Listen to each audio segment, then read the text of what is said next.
So we were talking of globalization, and we were talking of. Let me rerun again through it because some of you were having some problems in looking at the screen.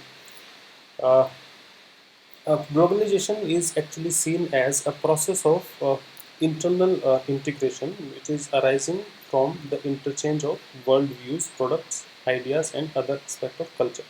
So, as I was telling you that we are talking globalization in context of marketing, and when we are talking of it in context of marketing, so we would be talking of products, we would be talking of marketing ideas, and we would be talking of culture. In class also, we have been in class also we have been talking about this, that let me see the video output now. No, it's making sense for me. Okay, good one. So in class also we have been talking about that the culture is a very important part. So in marketing we are not only talking of products, ideas, but we are also talking of integration of culture. And when we are talking of integration of culture, so the uh, world has become a common place where the cultural differences are actually becoming the part of culture of some other countries. When we would talk of culture in consumer behavior, then potentially we will discuss that there are some processes which are called as enculturation, acculturation. So enculturation is about learning about our own culture. uh, acculturation is about learning about the culture of the country where you are doing marketing in, or where you are doing your business in. So for example, you are sitting here in India, you have a company. So if you are trying to do a business into some other country, now for example say Mauritius, so you need to be aware of the culture of that country, and that is something that is called as acculturation. So in the today's era of globalization, this acculturation is so important for the companies to understand the culture of all those things. So we are discussing this under the head of issues in marketing. So globalization, wherein it has made us the world accessible to us, but at the same time we have to be very much super careful about the processes of acculturation. I would give you tons of such examples where when we have not been conscious about uh, what was the culture of that country, the companies have vehemently failed, right? So when you are interchanging your products with other countries, when you are interchanging and integrating your ideas, which has been successful in one country, when you are taking them in some other country, you have to be super careful about the culture of that country, right? So we will discuss a lot about this cultural aspect, and in fact we would look at the consumer behavior to be divided into two broad spectrums. And the first one is the individualistic consumer behavior, and the second one being the group dynamics. And when we are talking of this group dynamics, then we will be talking of the culture, and we will be spending a lot of time on this, right? So in that context, the globalization is an important issue that we need to look at. So we know Walmart is one example. We have done it when we were talking of the new product development, that how the Walmart has failed across so many countries, and that is because that they have not been able to read up the culture of those countries well, and hence it is a typical, very clear and classic example of that. If we do not take care of the culture, the acculturation, the issue of globalization is going to bounce back to you, and you are going to face the tunes of it. So this is how we look at the globalization, as to be a necessary evil. That is how we look at it. It is not a luxury, but it is something which is a necessity for you to look at it. Second point that we can quickly discuss is consumerism. Now, I want you to be very much aware of this fact that when we are discussing consumerism, we will be touching upon two dimensions of it. First dimension is something that is visible onto your slide now, and the second dimension we will discuss in a while. When you will type uh, this consumerism on Google, you will find maybe both these dimensions. But when you will go to books, you might find one dimension. But since we are discussing this, we might be interested in looking at both of these aspects of consumerism. If you would look at consumerism from the perspective of economics, you now need not to forget that the marketing is actually coming from economics. Economics is considered as the father discipline of marketing. I have discussed in class with you that the first people who wrote marketing books were disillusioned economists. So we have discussed it multiple times that somewhere in 1908 or 1909 this marketing book started appearing, and when they have started appearing, the people who wrote those books were the people who were economists. So economics is the father discipline. So if you would look at the consumerism as a concept from the dimension of economics, we would look at consumerism as to be a perspective which encourages people to buy more things than they need to be happy. This is an ages-old question that whether where we are sitting in marketing today, has it made us happy or has it made us the things more problematic for us? Now, this is something that we might discuss at some other point. But here, consumerism actually is a sense which asks you as a consumer to spend more and more, and hence the notion of keep up with the Jones. So keep up with the Jones means it is about that he has this, so I also should have this, right? I also should have this. So this is the keep up with the Jones things. And this is wherein the marketer is making you to get into unnecessary comparison, wherein you are comparing yourself with other people, and hence the entire idea of social comparison theory. In social comparison theory, we would talk of that how marketer has always been in the process of making you to compare yourself with others, and in the process, what is happening is he is creating the problems for you in terms of your self-esteem. He is creating problems for you uh, in terms of your ideal self, and hence we have this concept of self also in consumer behavior, right? So if you would look at the other dimension of it, it is also encouraging companies to be competitive. So if they know that if their product is not good, the company is not going to last long. So the consumerism idea is what it is about: producing more, selling more, making people to buy more, irrespective of the thing, whether they actually need it or don't need it. Right? This is how we are actually looking at it. So it is about making the people to buy more, spend more, irrespective of whether they need it or they don't need it. So we are going back again into the thing wherein we are saying that marketing is making the people to spend the money which they don't have on the things which they don't need, to create impressions that do not last long, and that too on the people that they do not really care about. Right? So this is one dimension of consumerism. This is one dimension of consumerism, which means making the people to spend more and keep spending onto the things, right? Now this is the other dimension of consumerism.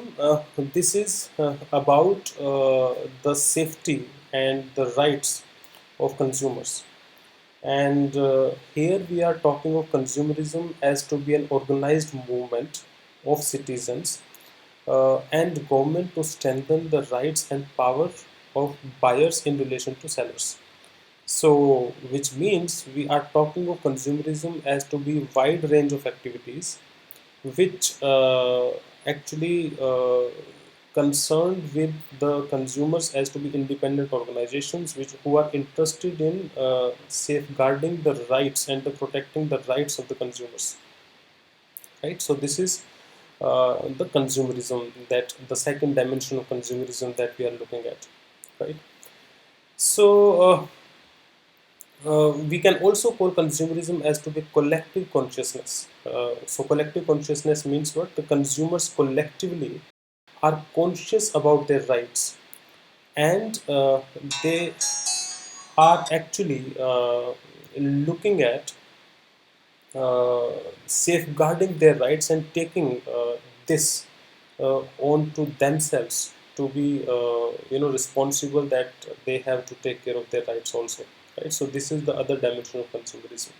So uh, it deals with consumers coming together and talking to each other, forming groups, collectively being conscious, and uh, taking taking care of their own rights. So when we are talking of this, we can talk of the governments are also trying to uh, look at this aspect of consumerism, and hence we have the things like uh, BIS, we have some certifications from Government of India, we have Indian Standards Act 1986, we have hallmarking things, we have quality management certifications, and we also have Indian standard institutions, ISO certifications, we all know. We also have vigilance activities, and we also have the national test houses.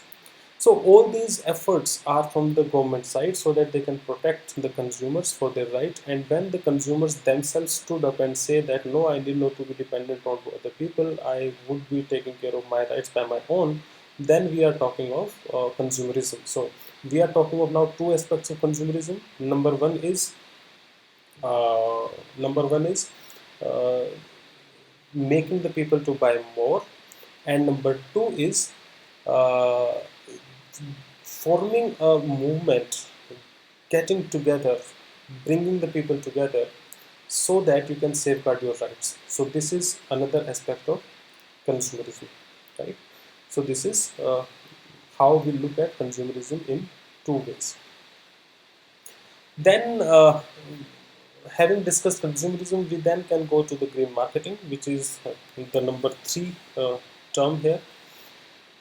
Green marketing, as you would see, is marketing of products that are presumed to be environmentally preferable to others.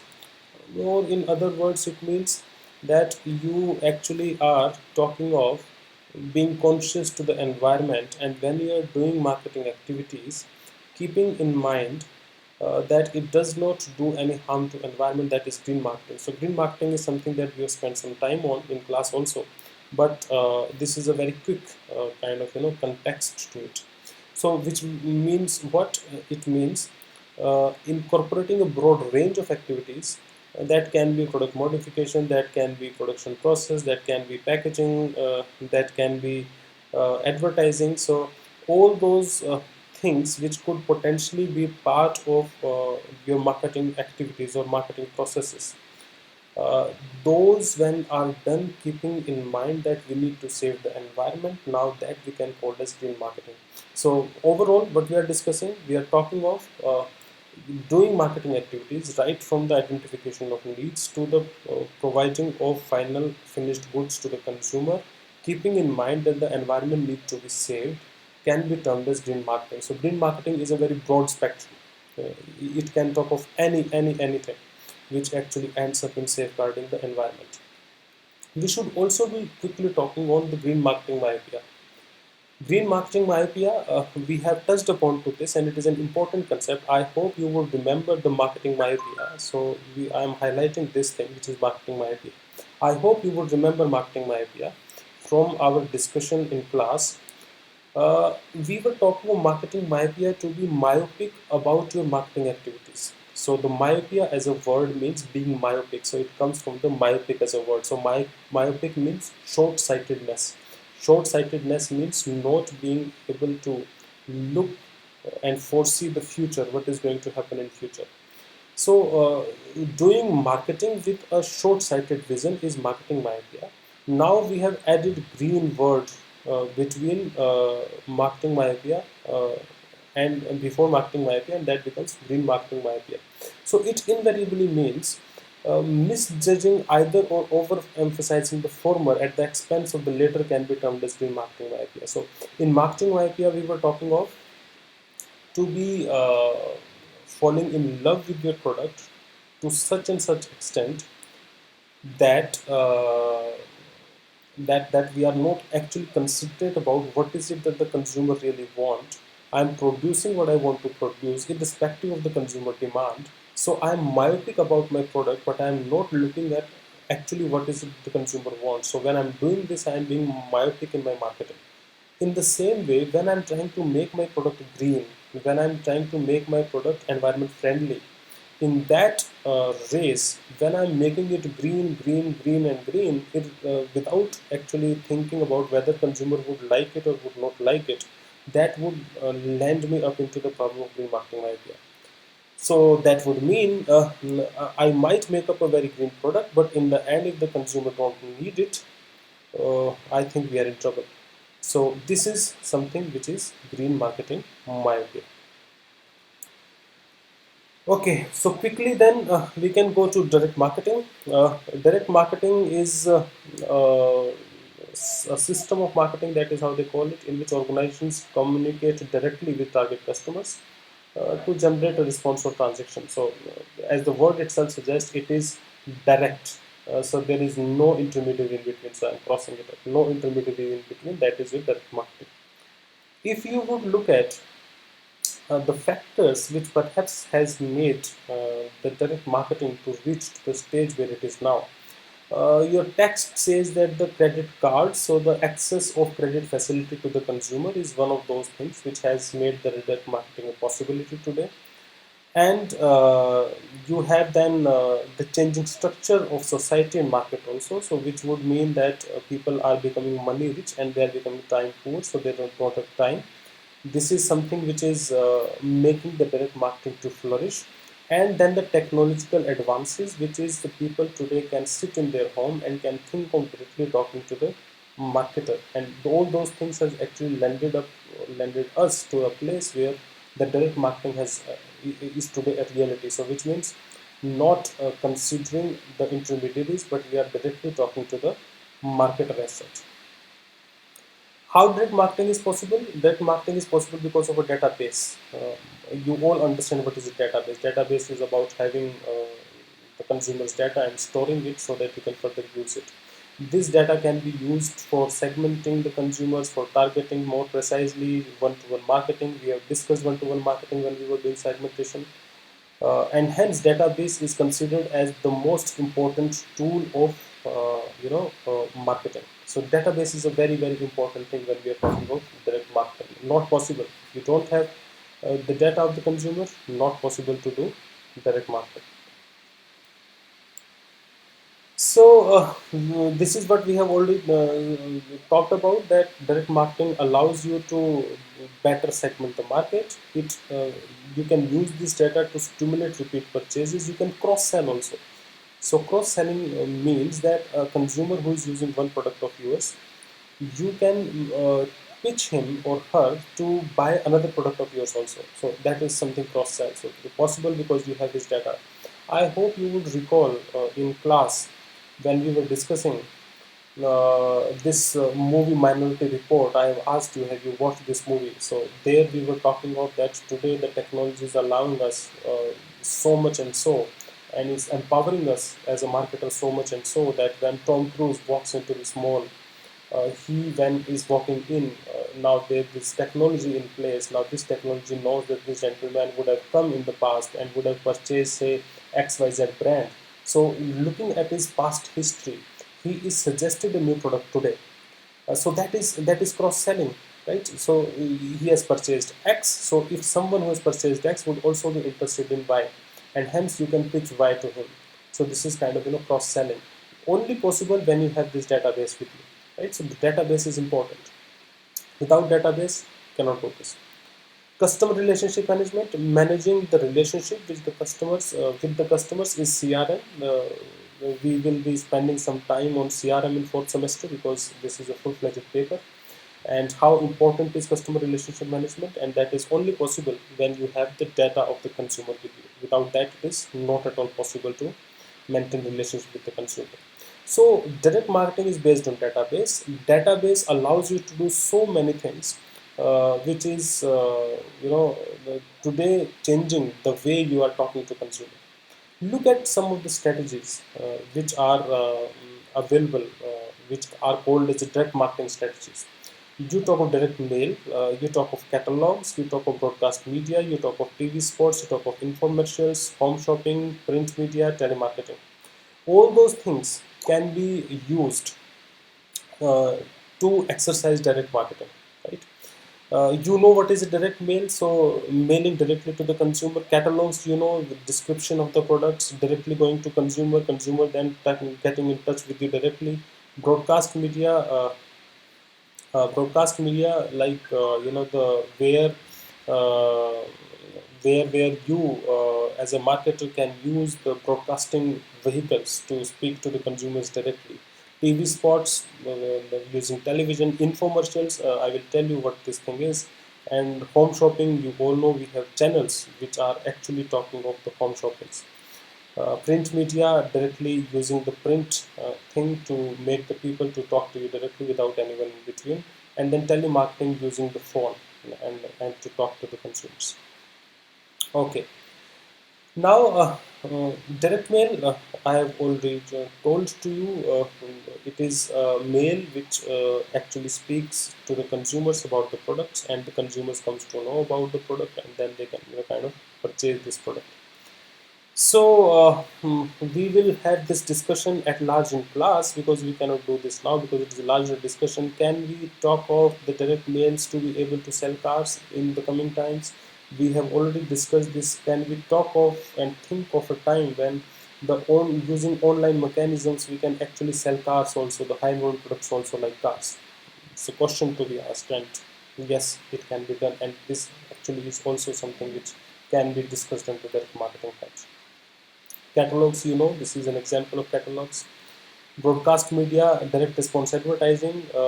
I think I can show this ad to you, which is actually talking of the direct response advertising. Have a look at this ad.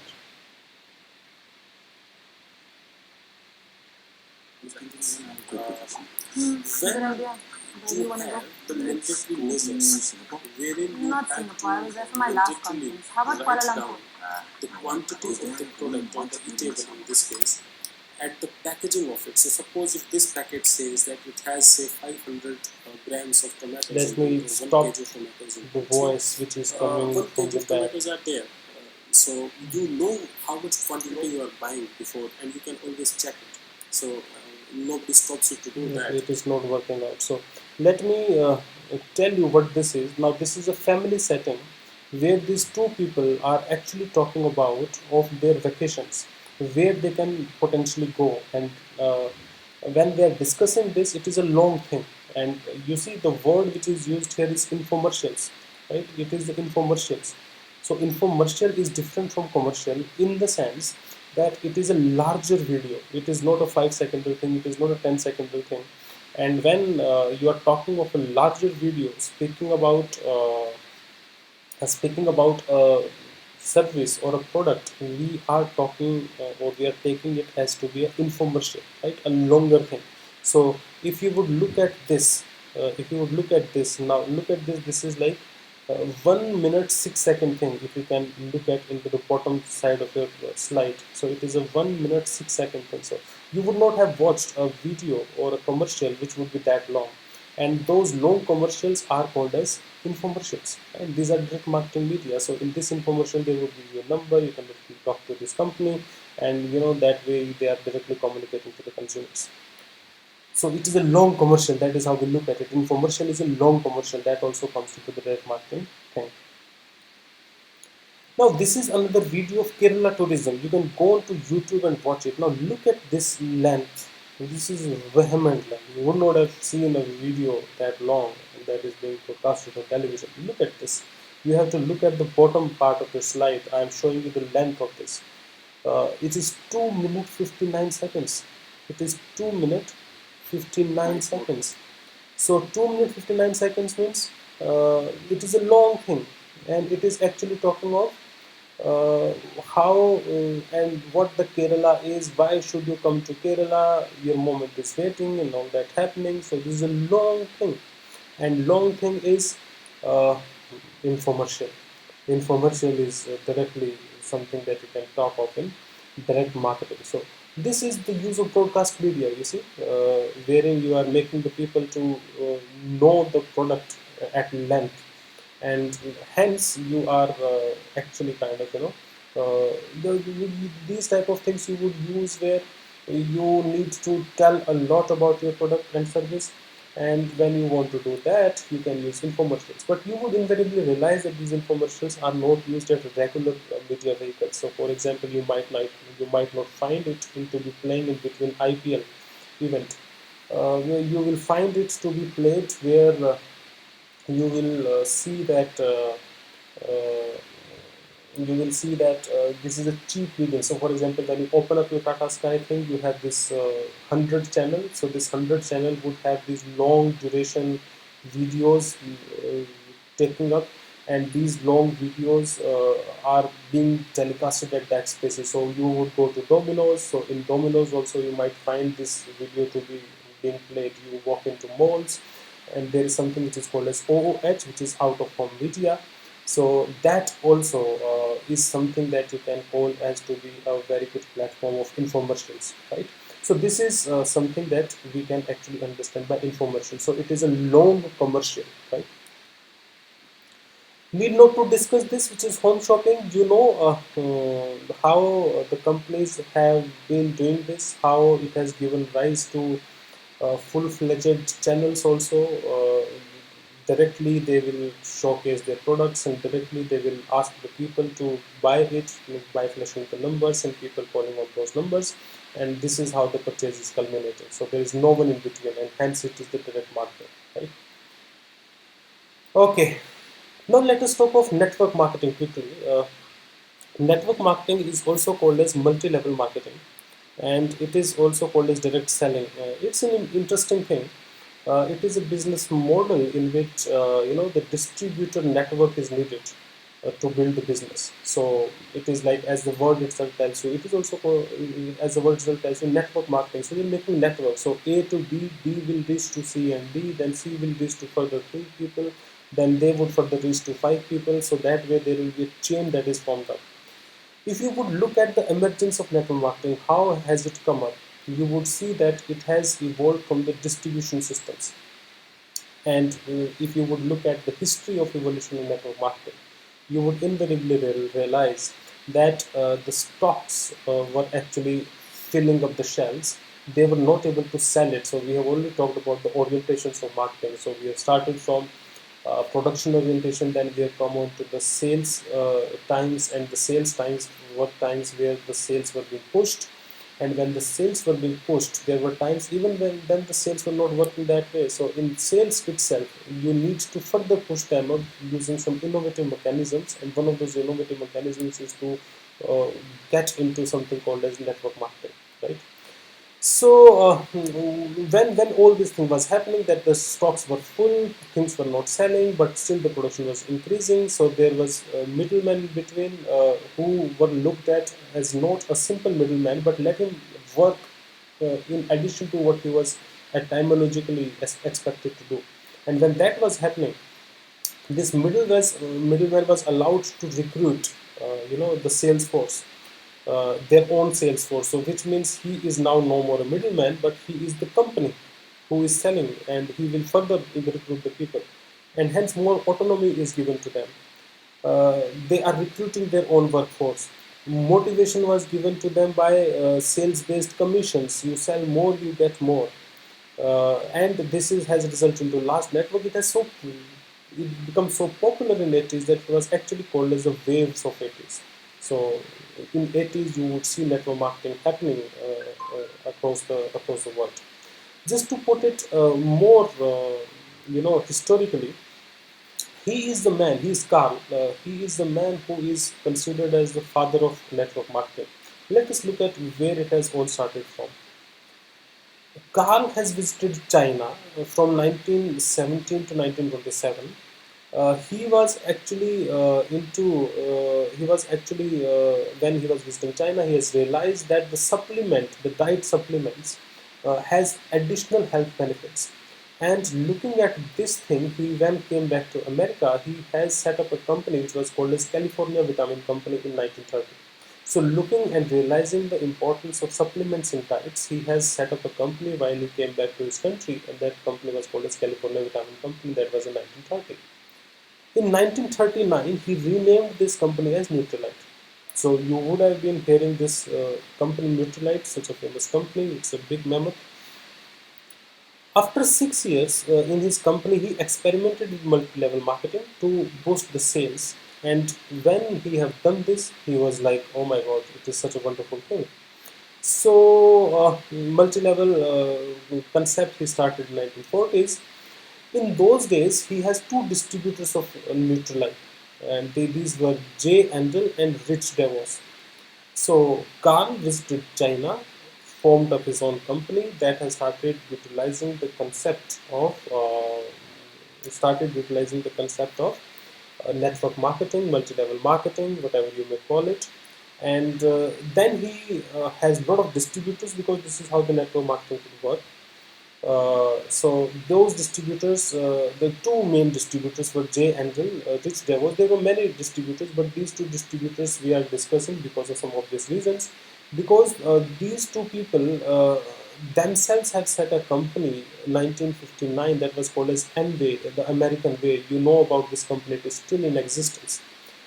And in 1970, these two distributors who have opened up their own company, they have acquired the Neutralite, right? So this is how we are coming up at, and that is how we are looking at Amway as to be a company who is considered as to be an organization which has actually spread the wings of network marketing across the nations, and it has proven that network marketing is such a wonderful way of reaching to the people.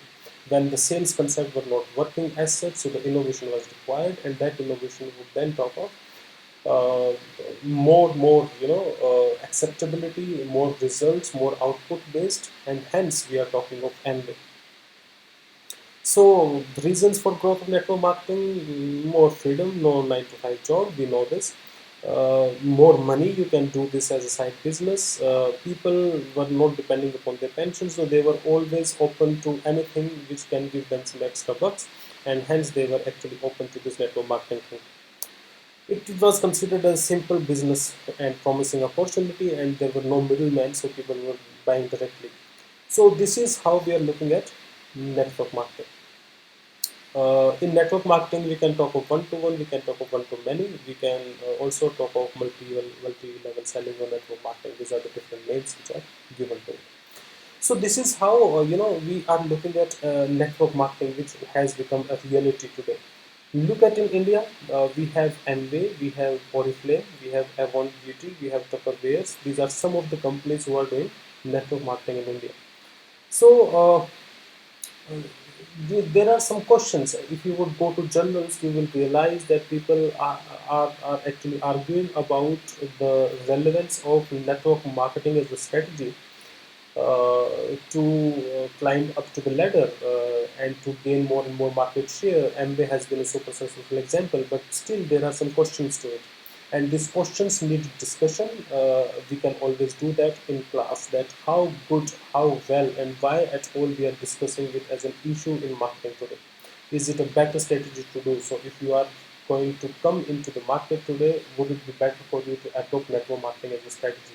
We have seen some not very good outputs when the network marketing was adopted, specifically in our country. So we have looked at the right concept marketing, RCM doing the things. It has lifted up in the beginning, but later on it didn't do well. So is that enough an evidence to understand and to accept that network marketing is not a good thing to do? So there is always a scope of discussion and argument around it, which we can always do. So all same things, distribution network grows continuously, it is not stopping, it becomes easier to enter new markets through growing network, and because people are actually getting the direct benefits for each sale that they are doing, so they are becoming more and more interested into this, and they are not tied up with the 9 to 5 thing and all. So that is something which has given rise to the acceptance of network marketing. Okay. So these are disadvantages: that there is no direct link between the manufacturer and the customers. Sales forecasting is difficult, and the distributors often become the largest customers and hence take control of the company. So this is exactly what has happened with Nutralite and Amway. How those two distributors have actually taken over the company, right? So this is how we talk of how the network marketing is good, and what are the points that we actually need to be considerate about in the negative sense of it. Okay, with this now let us come to event marketing. Another very, very interesting topic. uh, issue or the way the marketing is being done now. Event marketing is considered as an activity of designing and developing a themed thing around an occasion which display or exhibit uh, a product, its use, and linking it to a cause by an organization. So they are invariably creating an event. So what you need to understand by looking at this event marketing is, event marketing is anything which is creating an event around the product itself. Now, you need to be very careful about when you are trying to understand the difference between event marketing and promotions or the sponsorships. So you might see that a stadium is, kind of sponsored and branded by Emirates. So they call it as Emirates Stadium. Is it event marketing? No, absolutely not. You go to Gurgaon, the MG metro station, that is maybe after Siska. Siska LEDs has branded the entire metro stations with their logos, with their colors and all. So that is sponsorship. IPL might be sponsored by Vivo. So is that an event marketing? Well, yes, cricket is an event, but is that an event marketing? No, it is not an event marketing. You need to look at that sponsorship is something wherein you as a company is not owning the event. Someone else is doing the event. So BCCI may be doing the World Cup or maybe doing any other cricket event, and then there are people who are interested to be part of it because there are a lot of eyeballs to it and they would like to expose their brand to all those people who are looking at this. This is sponsorship. Event marketing would be wherein you as a company are developing your own events, right? And those events are meant to get people engaged with the benefits usage of the product. When you're talking of that, then you're talking of event marketing, right? So it provides values to the attendees beyond information. It targets specific individuals and groups. It generates an experience and it allows the brand to build favorable impressions, right? uh, I would give you one example which perhaps would make sense to you. I hope you would have heard about Hero Honda Pleasure.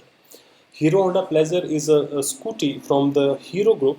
It is their product which has come quite before, and what they were doing when they were promoting this product was that they were actually wanting to establish, actually want to promote this product as to be a woman only product.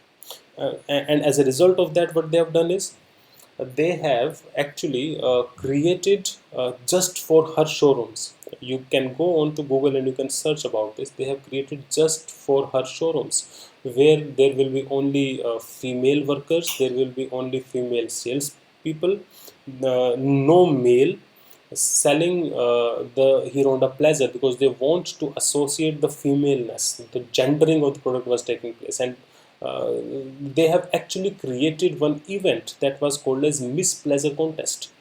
What was Miss Pleasure Contest? Any girl can become a part and the member and participant in this Miss Pleasure Contest. So this contest would hover around some activities which would involve the learning about the product as such. And when they are participating in these activities, they are actually getting to know about the product. So this Miss Pleasure contest, whosoever would have won this thing, they would have been given a Hero Honda Pleasure and they would have been riding it. It is such a wonderful thing to happen. But the larger perspective is what? This is an event created by the company for the brand, for a purpose which was very much specific and associated with the brand, and that is why it is an event marketing. If the same company, Hero Honda Pleasure, would be sponsoring, say, a cricket match, that would be sponsorship. That would not be event marketing, and that is how you actually need to look at it. So that is how we look at event marketing as to be a very important thing. So this is how we can actually look at it. It helps in brand building. It creates awareness about the launch of new products and brands. So you see that a lot of companies are actually thinking of the events being promoted, being organized around the new products. It is actually highlighting the products and services features. It is actually regenerating the brands. It is helping communicating the repositioning of the brands or even the positioning of the brands, and it is associating the brand personality of clients with the personality of the target markets, and it is creating and maintaining the brand identity. So there are n number of things which you can potentially do. In fact, we would also talk of ATL and BTL. These are the two terms. If you can go on Google and if you will type it, you will see that ATL is above the line communication, BTL is below the line communication. So I would type BTL. Why would I type BTL? Is because uh, BTL is below the line. Below the line is all that communication by the marketer, which is not using the mass media, which is meant to give a personal experience to the consumers about the brand so that they don't forget it, they think about it. And that is how we are looking at event marketing is can actually etymologically be put under this BTL thing, right? This is how we can talk of this. So, for example, you go into a mall. There are some people who are having this canopy, so they will have some games planned for you when you are going into those games. This is something that is called as BTL thing, and that can be an event around the brand. You also will find this thing uh, with the name of experiential marketing, because these are the places where you are actually getting experience of the product. So I remember when I was in this company, the Coke has actually in NGF Mall Gurgaon, they have done this igloo campaign. So igloo campaign means igloo, you all know, it is the house made up of snow, so that you can actually save yourself things. So it is a cool thing. So in summers, if you find an igloo, obviously you would like to be a part of it, and people were actually getting into those igloos, the homes, and they were feeling chill, they were feeling cold, and hence saving themselves from the crunching heat. And then they were offered the pork. So this is how they are actually talking about BTL and event marketing. Have a look at this video. I will not play the sound because of obvious reasons, but this would actually tell you that how the events can be generated uh, around the products. So this is Vodafone doing this. When you are walking down into Delhi, you might come across with a team from Vodafone who has planned something for you. So the couples who are going there, you know that you might be caught by these people, and then you are made part of this thing. So it is like this, that you are standing with your partner, and then the two people from Vodafone comes to you, they give you the love balloons, and then they are having this guitar with them, and they are playing guitar for you. You are enjoying this. Now this experience that you're generating, this experience is associated with Vodafone as a brand, which you perhaps would not forget. This is they are generating event around the brand, you see, and this is how they are trying to promote the product. And this is a very innovative way of doing this. Okay, so this is about the event marketing thing. Now, this is another video which actually speaks about how event marketing people are liking it. So this is what the Philips has done. Was called as their experiential marketing campaign, wherein they have had their setup, and they have invited people to be part of this, and they have tied up with Radio City for doing this. You must know, I might have also discussed with you in class that these radio channels, they are also doing the they are also doing the BTL activities for their clients. So for us, for example, the Big FM has done this BTL activity, getting into malls, getting into, we have covered the DU colleges also. So we are giving experience to the consumers about the brand so that they can learn about this, and when they're learning about this, it is something that they are expected to be remembering for a long time to come, and hence expectation marketing, right? So this is your event. Another example of this event, you can go into Google, you can go on to YouTube, and there are tons of such examples which speaks of this event marketing thing, and which is actually becoming a larger perspective. Okay, so even if you will type, very interesting thing though, if you will type onto the Google how much the companies are willing to spend on BTL, it should come to you as a surprise that there are companies who are willing to spend as much as 60 to 70% of their communication budget to into BTL, so which is experiential marketing, right? So event marketing is gaining that much of substance, and this is why it is so much important, and that is why we spend so much of time on this. Okay, so after event marketing, we can talk of e-marketing. Uh, E-marketing, this is how they have kind of defined it. E-marketing is use of internet and digital media capabilities to help your products or services. So anything that you are promoting, you are marketing using internet or digital media, that would come under e-marketing. You know this man, and there can be no better example than his venture, his organization, who is actually changing the world, changing the marketing world the way the television has changed the marketing world in 60s and 70s. So Facebook allows us to do marketing in a very fantastic way. We can use internet, and we can actually fulfill a lot of marketing objectives and communication objectives. We will spend some time onto this when we will talk of IMC, that what is the difference between internet, what is the difference between communication objectives and marketing objectives.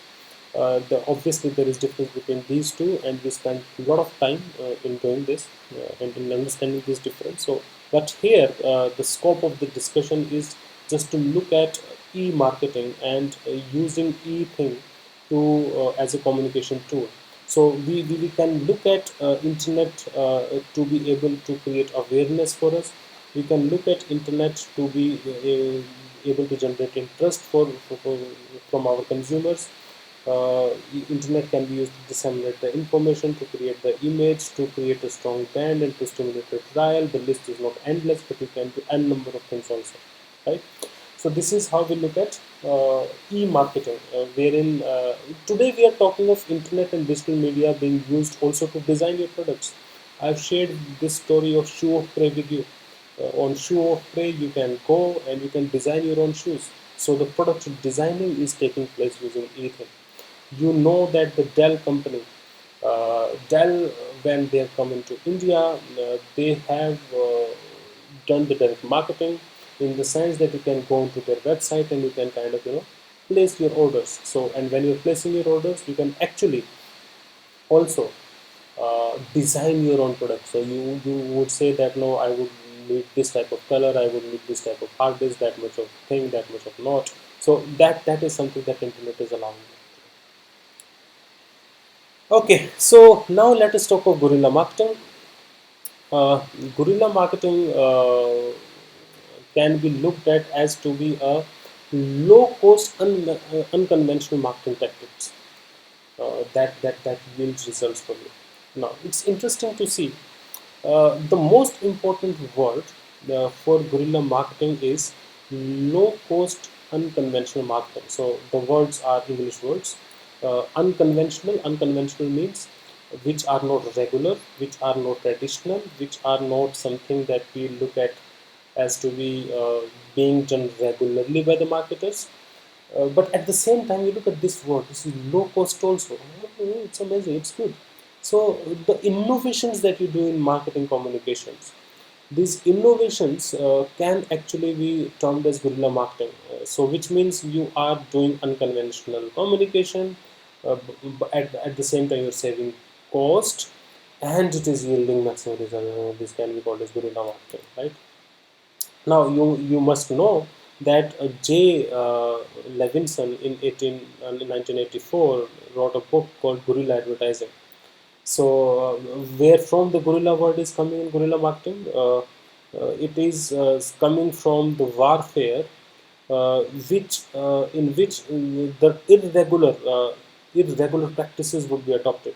So the small tactics would be adopted. uh, by the armed civilians so as to deceive their enemies and generating the results, right? So many of these tactics were like using the ambushes, sabotaging the enemy, and getting the raids executed and surprising the enemy. So they were not ready for this because these were not conventional, right? And hence in marketing also, when you are trying to reach to the people using the means which are not very much conventional, that can be called as guerrilla marketing. uh, who is Jay? Who wrote this book, Guerrilla Advertising? He was the senior vice president of J. Walter Thompson.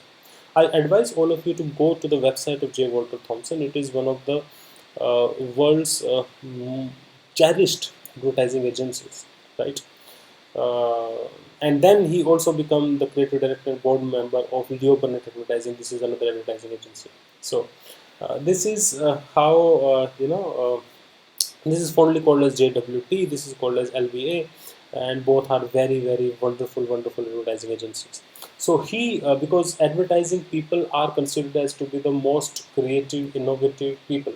So they do not follow the traditional things, and hence the idea came from his mind only that why cannot you think of some very different activities which does not cost much but at the same time can give you the results also, and we can perhaps and probably talk of guerrilla marketing, right? Look at this video.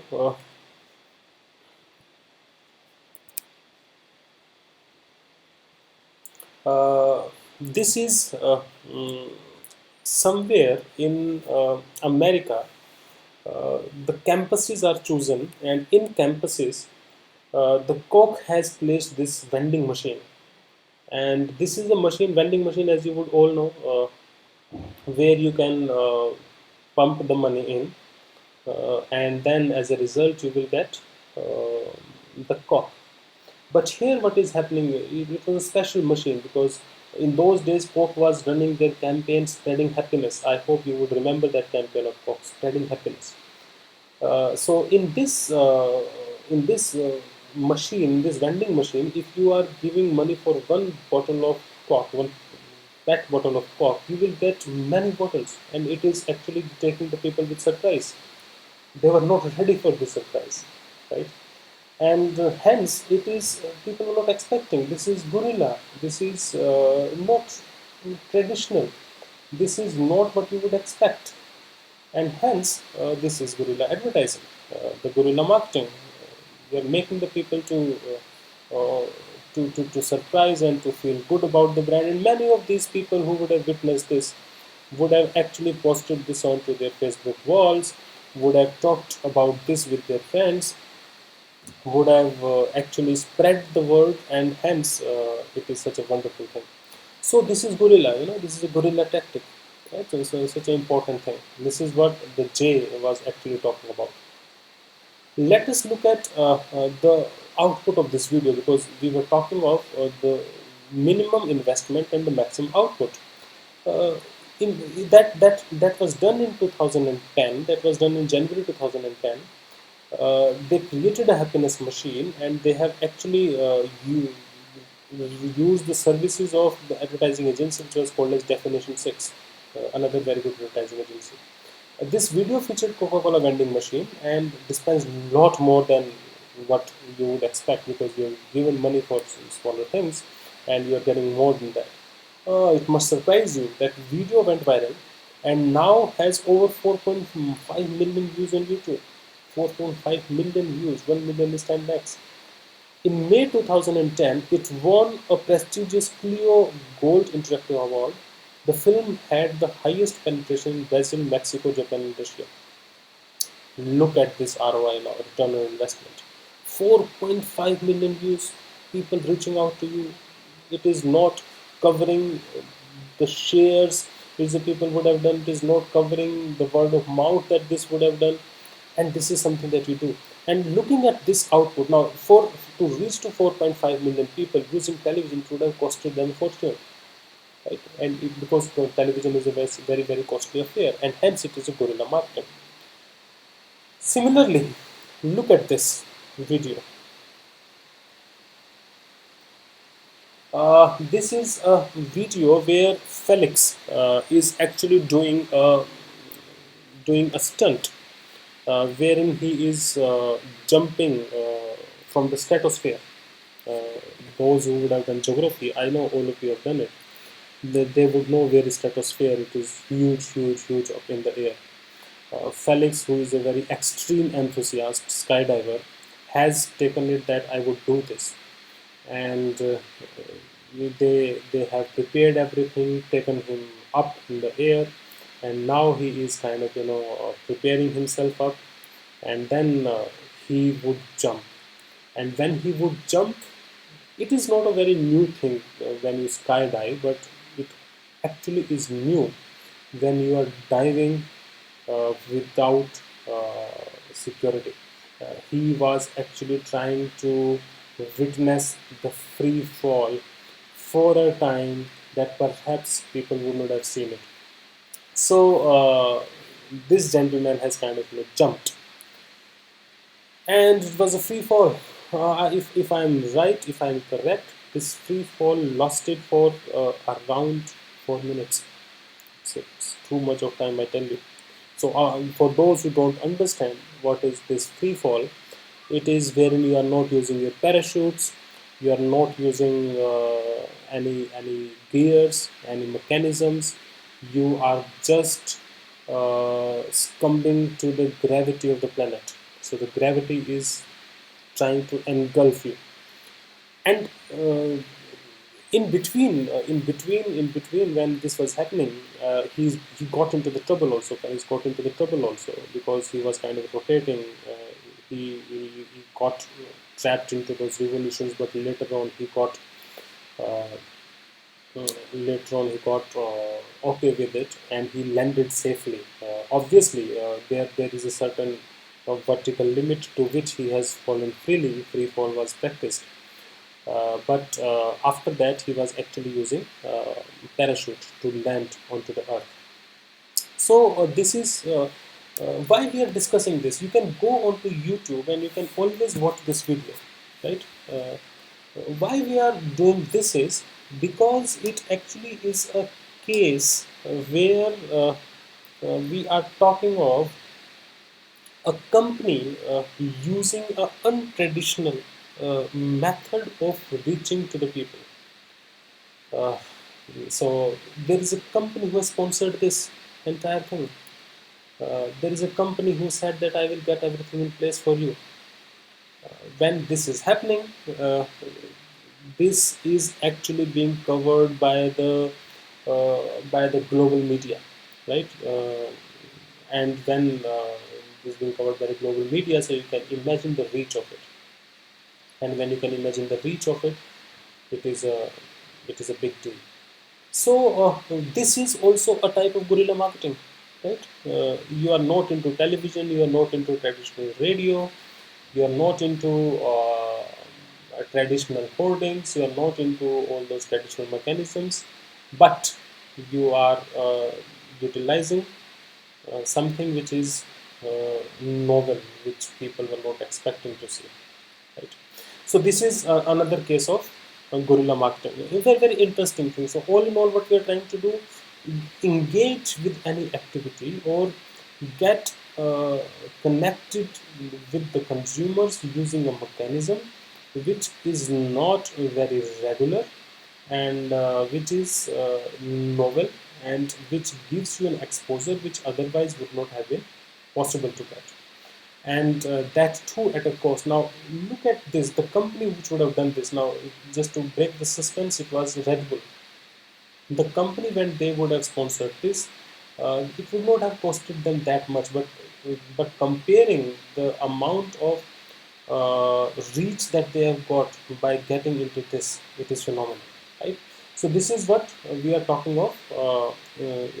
We are talking of guerrilla marketing. So guerrilla marketing is a very, very interesting thing, innovative marketing practices, and reaching to the consumers in such a way that the consumers talk about it.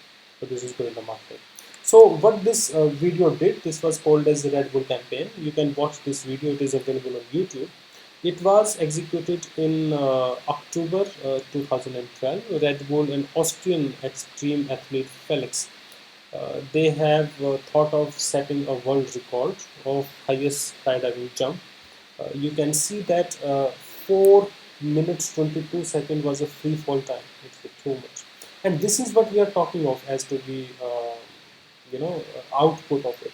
8 million confirmed concurrent views on YouTube. So which means at that time when it was happening, 8 million, 80 lakh people have watched it, and this is the output. You know what happens on television? You are sitting before the television. If an advertising comes in, you change the channel. You are running away from the marketing communication. But here, you yourself is reaching to this communication. This is innovation. This is something that we call as the guerrilla marketing. This is another video where the same similar thing has happened. The free fall is taking place, but this is even more dangerous, death-defying, the nail biter than the Felix thing, because Felix in the end would have used the parachute, but this fellow has not even used the parachute, a free fall. And I think it is kind of a hair raiser in the sense that when he is jumping out of this, he has to land onto a specific spot because he is not using parachute. And if he don't land onto that thing, then he is going to die almost.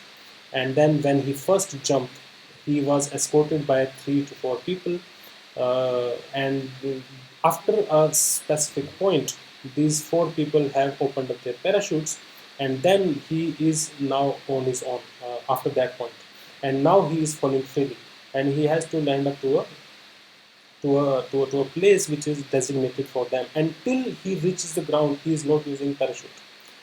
Imagine this is a adrenal adrenal advantageous stunts. People would be interested in this, people would like to look at it, and when they are trying to do this, it is also being covered by the media at large, and this is guerrilla marketing. If you as a company can sponsor such things, if you as a company can look at all those things, then you can do that, right? So the Luke has to land onto that thing which is looking at the ground. So now maybe beyond this point, Luke has to be on his own. The people who are escorting him till this point, now they are opening up their parachutes. Now he's on his own. Imagine the people, how they would have watched it, and how, with what interest they would have actually shared it, with what interest they would have actually talked to the people about it. And then when they come to know that this is from the house of that company, it becomes great. Now this is how he has landed without a parachute onto this big net, right? So what this has done, he is the Luke who is the man who has jumped without any parachute. He today is Red Bull Strato skydiving consultant. He has to be because he deserves it. So this actually also got viral onto the YouTube, and people have started kind of watching it. Look at this thing also. This is also a guerrilla thing, guerrilla marketing, nail polish ad. Such a fantastic ad, and this is how you can kind of think of doing it. So these are some examples of guerrilla marketing, right? So I think that this is how we can talk of all these terms. You can read about these terms more when you are in your home. You can read about these terms onto Google, onto your computer, onto your books, e-books, whatever that you have access to, and that is how we can actually kind of talk about this. So what we have covered many things, starting from globalization to network marketing to e-marketing to guerrilla marketing, all those things that we have tried to cover. I know that it is a running discussion, but I think that is something that is enough for you to get a head start onto this. And if there is something in specific to these terms, we can always discuss. So you can shoot your questions now. If you have any questions around it, I would be happy to take those questions, and then we can actually kind of close this discussion, because I think this is what I was expecting to cover today, right? So I would note down the people who are present. In the beginning, there were some issues, but later on, I think we got it great. We got it right, and this is how we can kind of do it. Any questions from your side? I'm happy to see that more than 20 people are on board. They are watching it. So anything that you would like to ask around this, I will be happy to know. And if there is nothing, don't worry about it. We can always get in touch using the mobile phones, using the mails, and we would be happy to help each other, right? So I think we are covering it, and with this, I think we can think of marketing syllabus almost covered up. And now read well, and I hope that you will be taking care of your time, and you will be taking care of your health also at the same time, right? So I think that we can, uh, I think we can call it a day, as no questions are coming up. So thank you very much. You have been a wonderful audience, and don't forget to pen down your questions if any. I will be happy to take those questions. And obviously, I would tell you when we can meet next time and when we can sit next time. And in the meanwhile, you can always give your suggestions how we can make it more better and how we can take it forward. So thank you very much. Thank you everyone. Have a great day.